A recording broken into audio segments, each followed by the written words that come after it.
Let's get the latest world news. Right now, Thailand is also securing its airports against this virus called Nipah.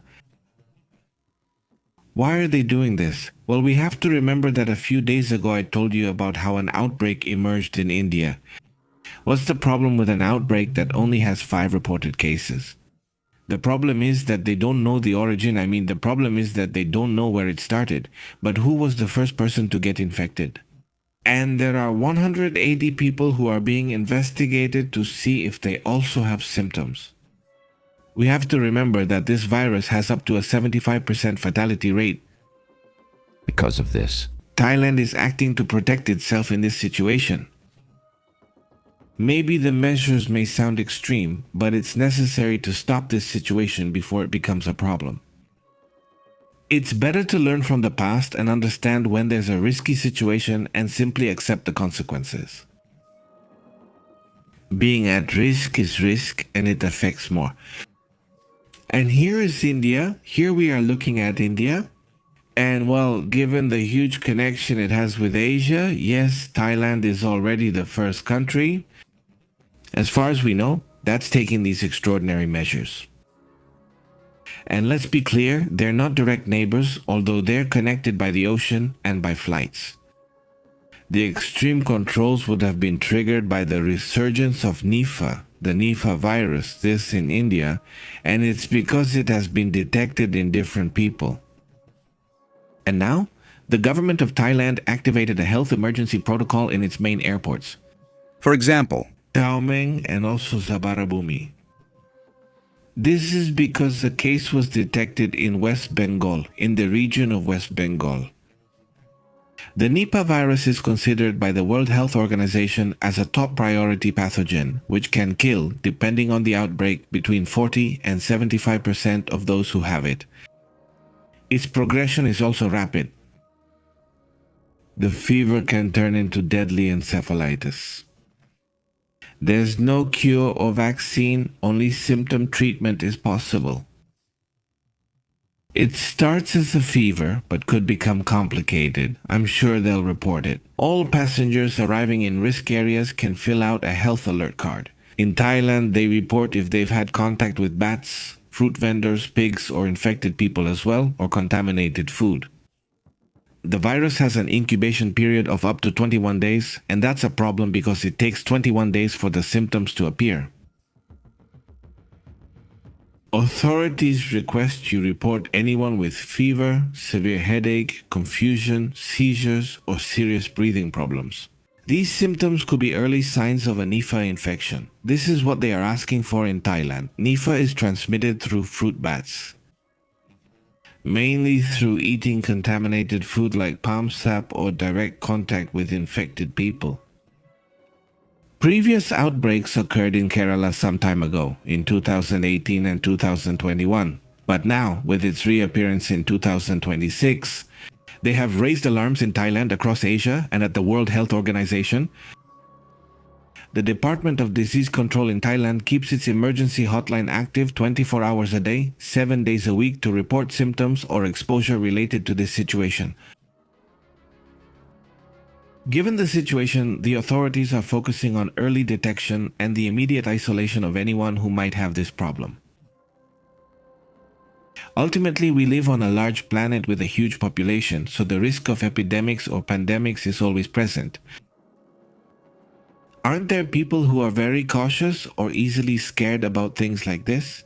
There's always that typical person who leaves a comment like, oh, they're just trying to create fear, or oh, they're just trying to do something, or oh, the pandemic, or oh, you know how it is. These comments aren't helpful at all. In the end, it's about prevention and staying informed. That's what's important. That's what's essential to be able to stop these problems. Trying to avoid reality, wanting to look the other way, it doesn't exist. It doesn't exist. Covering your eyes has never helped at all. It's about understanding the situation and knowing how to act. Luckily, here in America, in Europe, we don't have this problem. We see it from afar, but we have to keep watching it. We have to stay alert, right? If other cases happen to occur in other parts of the world, we'll be here to tell you about it. Thailand will be. It's the first country that could already be considering, according to what they've said themselves, not only following these protocols, but they're also thinking about closing their borders, according to their authorities, who already recommend avoiding travel to affected areas in India. There is a lot of connection with this country. It would be interesting to see if the countries in America, in Europe, experiencing any kind of review or comments for those who are traveling to that country, right? In the meantime, we have to keep watching, we have to stay alert, we have to stay informed more than anything else. We will be keeping an eye on anything that comes up regarding this topic, but let's move on to other matters, other important topics about what's happening in the world. Right now, we're going to talk about these WAPs that have been appearing near nuclear plants and are still being investigated.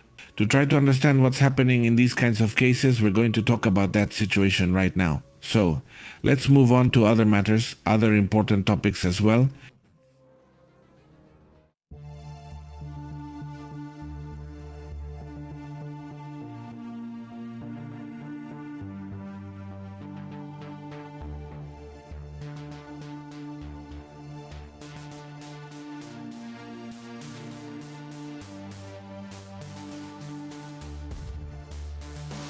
Let's discuss other interesting global topics. There is a warning for Iraq, and that's because very close to this map, in this area between Iran and Iraq, there's a risky situation. Iran is now in turmoil. Iran has also been trying, on the other hand, for decades to expand its power, and one of the countries that has been trying to influence again and again is Iran. And right now, Malik al-Malik could return, who would be a figure very close to the Ayatollah's regime. And here we are seeing a potential risk. It could be that Iran and Iraq start to unite, right? And it's obviously a complicated problem. The trajectory of this individual, the closeness with the Ayatollah's regime, is important. The United States itself has already reacted to this situation. Marco Rubio conveyed this position in which he asked the Iraqi government not to side with Iran if an Iranian-backed government is formed. Well, obviously it would be a risk both for the Middle East, for Israel, and obviously for the countries in the region, especially the Sunni ones like Saudi Arabia, etc. The United States Secretary of State today warned Iraq against forming an Iranian-backed government. With the possibility of Nouri al-Maliki returning if he becomes prime minister, the situation is causing concern in Washington. Well, this could be a very interesting and also worrying issue because we have to remember Iran's intentions regarding the nuclear issue for some time now. According to reports, right now there is a significant force within Iran that could take power and would be completely pro-Iranian.